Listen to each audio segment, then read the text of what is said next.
Hey guys, John Rettinger from Techno Buffalo here, and today, January 27th, Apple and Steve Jobs finally took the wraps off their much rumored and much hyped tablet, officially called the iPad.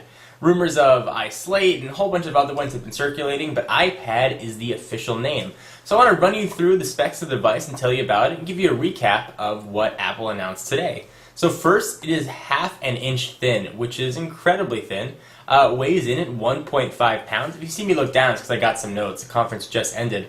It's got a 9.7-inch capacitive display, which uses LED backlighting technology.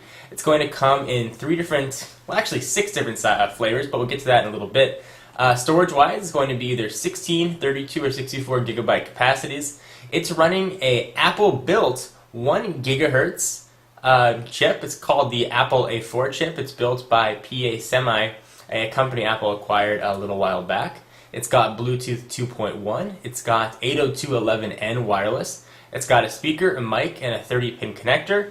It has 10 hours of battery life, or over a month on standby, and that's 10 hours of actual video viewing. So it's a pretty substantial battery. Nowhere on what the size is, but it certainly looks to be substantial. And of course, that's built in and non-removable. It can run all iPod and Touch and all iPhone applications at launch. There will be apps that are specific just to the iPad, but any apps that can run on the iPhone or iPod Touch will run perfectly and scaled up, of course, on the iPad, and of course they'll run in full screen as well. We'll talk about apps a little bit more in a minute. Apple also announced a new application on the iPad. It's going to be called iBook, so it's going to be a standalone app that'll be next to the App Store or iTunes, and it is what you'd expect. It is a complete online bookstore. Very colorful interface. Apple is now in the ebook retailing market using the open EPUB format, which I'm sure they'll probably put some restrictions on. You can easily connect to a projector if you want to read it on a bigger screen. Books are going to run $4.99 and up. They've got connections with some of the major publishers, so they'll be getting new releases right off the bat. And that'll be available when the iPad launches, which we'll get to in just a moment. They also announced a new version of iWork for the iPad. And for those who don't know what iWork is, it's Apple's version of, let's say, Microsoft Office with a spreadsheet, a presentation program, and a word editing program. Completely modified for the touch screen. They're going to be standalone applications that'll be downloadable for $9.99 each. You'll be able to pick those up right from the App Store, and again, you can connect that right to a projector and show them up on a big screen. Pretty handy, I suppose. It's going to sync over USB. In case you're wondering, it's got the 30-pin connector, the same one that you use for your iPhone or iPod Touch. It is 3G connected, or you're going to have the option of 3G connectivity. If you want 3G connectivity, it's going to be over AT&T.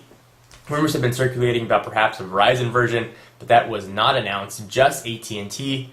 It's going to be a very reasonable $29.99 per month for unlimited data, or $14.99 for 250 megabytes of data. And that's no contract required. You can cancel at any time. You can activate it right on the iPad itself. It is going to be unlocked, so you can pop in any other SIM card, but it's going to be using the micro SIM. So you're going to have to do sort of a new SIM card. So if you want to use a T-Mobile SIM card, you can do that, but you're going to have to get some sort of micro SIM to put in and pay T-Mobile sort of standard data rates. From a price point and data rate, I think that's very fair. So there are going to be 6 versions of this that are going to be available. You'll be able to get the 16, 32, or 64 version without 3G, or get the 16, 32, or 64 gig versions with 3G. So here are the pricing. It starts at $4.99 for the 16 gig without 3G, and without 3G, the pricing goes for 16 gig $4.99, for 32 gig without 3G $5.99, and for 64 gig without 3G $6.99. And the non-3G version is going to be shipping within 60 days.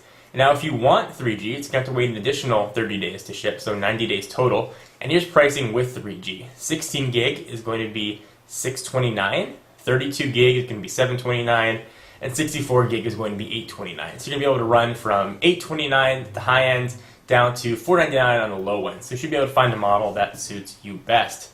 They announced a slew of accessories as well. Keyboard, dock, so things sits right into it. It's going to have a case and some other dock accessories. It takes advantage of an on-screen keyboard for typing. It's a full on-screen keyboard. It is a 9.7-inch screen, so you actually will be able to do full typing on it. The videos that they showed, it does look pretty smooth, but I'm kind of yet to be seen as to what 3G typing is going to look and feel like. With the iPad, Apple is sort of once again a victim of their own successes. The rumor mill had been going crazy about what the tablet was going to have, and didn't end up having everything people expected. There were rumors of a front-facing camera and multitasking. They really didn't show any of that. The operating system looks very similar to what's found on the iPhone and iPod Touch. There are some pull-down notifications that you can see, and it seems to be a pretty constant theme throughout it. So, whether or not this is going to be for you is going to be yet to be seen. The device is capable of playing YouTube HD. It can play video content right in the browser, not using Flash. They demonstrated some New York Times applications and others, including MLB, to be able to watch live MLB games. There will be apps that are just specific for the iPad, but those won't be available until launch, of course. But any application that will work with the iPhone will also work with the iPad. So what do you guys think about the iPad? Personally, I'm very excited about it. I think it's going to be a pretty good sort of couch surfing device. Certainly not going to replace anybody's laptop. One thing they didn't mention was file storage. If I use the iWork application and I create a Word document or an iWork document, and I create and edit it and make it perfect, how am I going to save that to my device? Is the storage, there's either the 32, 60, or 64 gigs, is that just for audio? Is that just for movies? Is that just for books? Or can I store actual files on it? That really has yet to be seen. Of course, it'll sync with iTunes, put all your content over, including all your movies. There will be a version of iTunes that'll ship with it, be able to download TV, movies, and music right over Wi-Fi or the AT&T 3G network if you opt for that version. I think this is going to disappoint a lot of people. There was so much promise what the tablet was going to do. I personally thought we were going to see some sort of magazine subscriptions integrated. We didn't see that. And the text interface is just an on-screen keyboard. Essentially what we have is a bigger, thinner iPod Touch. No mention of phone call connectivity, but I would assume that you'll be able to download the Skype application and make phone calls using the built-in microphone for that. So there will be calling, I suppose, over voice over IP. 9.7 inches is a very nice screen. If you've gone to Best Buy or local retailer and you've seen 10-inch netbooks, you can sort of see what the size is going to be. It does look relatively thin and nice, easy to slip into a bag. Of course, it has an accelerometer, so you can rotate any direction you want, and you can edit your pictures sort of right on the device and sync them up over Wi-Fi if you use a Mac or PC. So I'm very curious what you guys think about the iPad. Are you excited? Are you not excited? Do you care? Not care? Are you going to buy one? And if you are going to buy one, which version? Anyway, guys, stay tuned to Techno Buffalo for all of the iPad updates. We have a ton of videos coming up and a lot of coverage.